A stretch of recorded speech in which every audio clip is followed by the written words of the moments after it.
Today was supposed to be the day of my victory lap. After work ends today, summer vacation begins.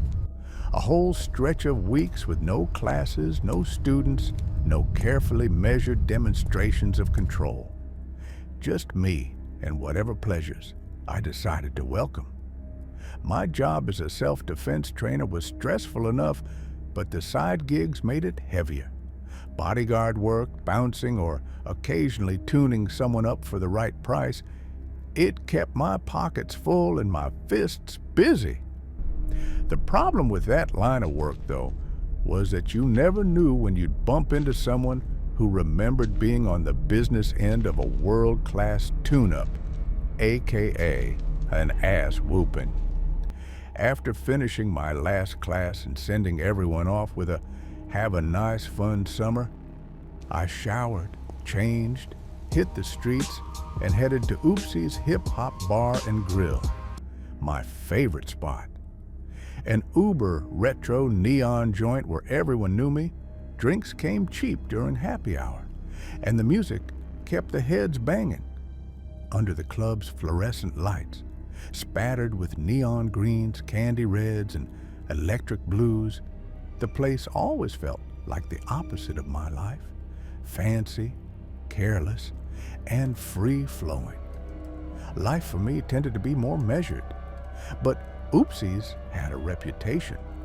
Once a week, the DJ would throw some other genre of music on the chopping block, mix it, scratch it, and let the crowd physically roast the culture on the dance floor. Even though it was a roast, the crowd still did it with style and made it look good. Tonight's victim: country music and line dancing. I knew it wouldn't sit right with some people, and the amount of publicity this choice was receiving made all the regulars want to show out even more tonight.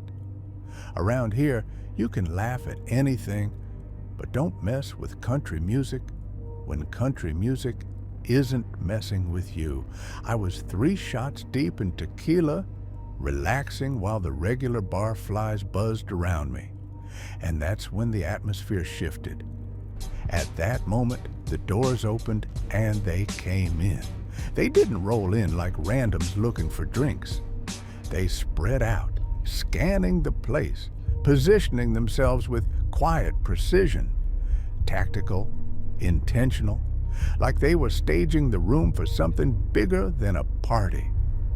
For a moment, I told myself, this could just be my paranoia. But the way their eyes lingered on the bar, the crowd, and then the DJ scratching out twangy guitar riffs into breakbeats, I knew better.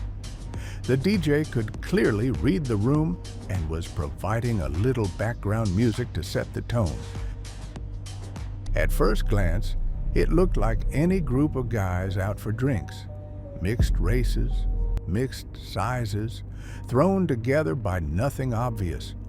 But their eyes told a different story. They weren't laughing, they weren't drinking, and they sure as hell weren't here to listen to country music. They moved as a unit, splitting and fanning out through the club like soldiers securing ground. Each man seemed to find a corner, a wall, a sight line that gave him a tactical advantage. It wasn't random, it was strategic. And then the realization hit me. A group of men I didn't think I knew until I recognized a few faces. Men I'd crossed paths with before. Men I'd left bruised, bleeding, or humiliated. Old grudges dressed in new jackets. One of them caught my eye and held it. For a moment, we just stared, like 2 predators circling the same kill. Then he tipped his chin, not at me, but toward the back. That was when I saw Mason, big as ever, shouldering through the crowd. It was completely accidental, a chance gathering. But still, I told myself, it had to be a coincidence, nothing more. Except coincidence doesn't usually look this deliberate. The first shove wasn't loud enough to cut through the music, but the ripple it caused was. Drinks sloshed, stools toppled, and then like dry grass catching flame, the fight erupted. Fists cracked against jaws, chairs breaking, and bodies slammed into tables. The regulars started jumping in, half out of loyalty, half out of pride, and suddenly, Oopsie's hip-hop bar and grill was no longer a bar, it was an arena. I leaned toward the owner, catching his attention. I muttered, "You got back up?" He smirked, radiating arrogance.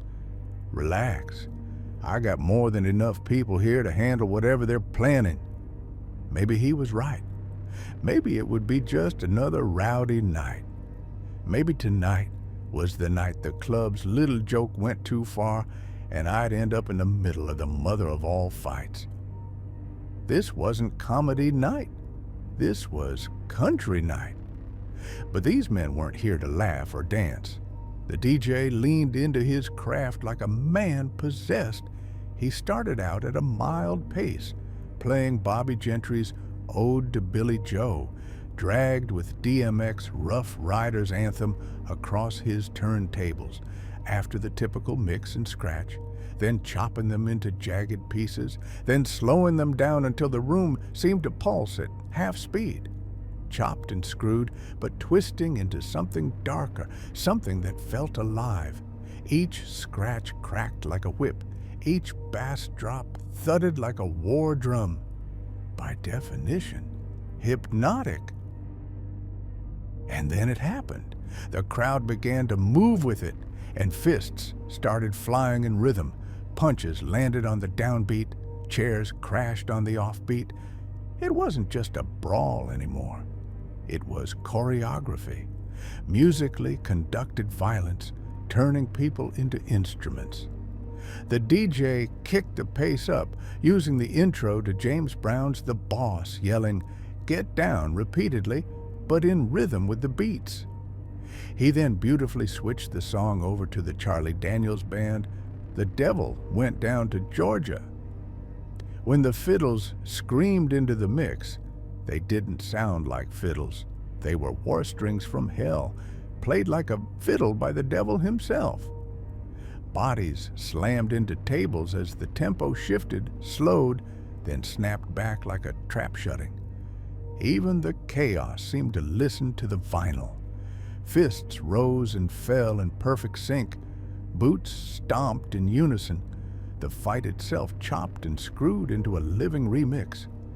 And through it all, the DJ added, faintly in the background, Michael Jackson's "Another Part of Me," fingers never missing a mix or scratch, as if he'd been waiting for this night, this violence, to cut his masterpiece into the air. As the two songs weaved together, another strange occurrence revealed itself. I could see the DJ splitting into two separate beings, both DJs, both mixing and scratching, but taking turns controlling the tone. One traditional mixing, the other chopped and screwed style. They weren't competing, they were a tag team coming together from separate dimensions. They had a single goal: to collect souls for an unknown dark force. The place was alive with color and sound. Under the club's fluorescent lights, sprinkled with neon that turned every spilled drink into liquid graffiti across the floor. The DJ leaned heavily into the gimmick, dragging country ballads over hip-hop beats, scratching steel guitar and fiddle strings against bass drops, until it sounded like a barn dance being invaded by a violent concrete hip-hop jungle. The regulars ate it up, stomping their boots in exaggerated rhythm, fake drawls cutting through the air with laughter sharp enough to slice skin. A couple of guys at the bar were pretending to line dance, stumbling into each other and kicking chairs, while women in tight dresses twirled with invisible lassos above their heads. It wasn't comedy night, but it might as well have been. The whole room pulsed with cruel amusement, and through it all, the DJ continued to go off. He wasn't just spinning, he was possessed. Every scratch, every drop, every slide across vinyl landed with precision, like he'd been training his whole life for this moment. He cut the twang of a steel guitar into heavy bass, chopped fiddle strings into staccato rhythm, and made fiddles sound like war strings. It was mocking and mesmerizing all at once, a chaotic soundtrack to the violence exploding under the club lights. Wow, I really enjoyed this video.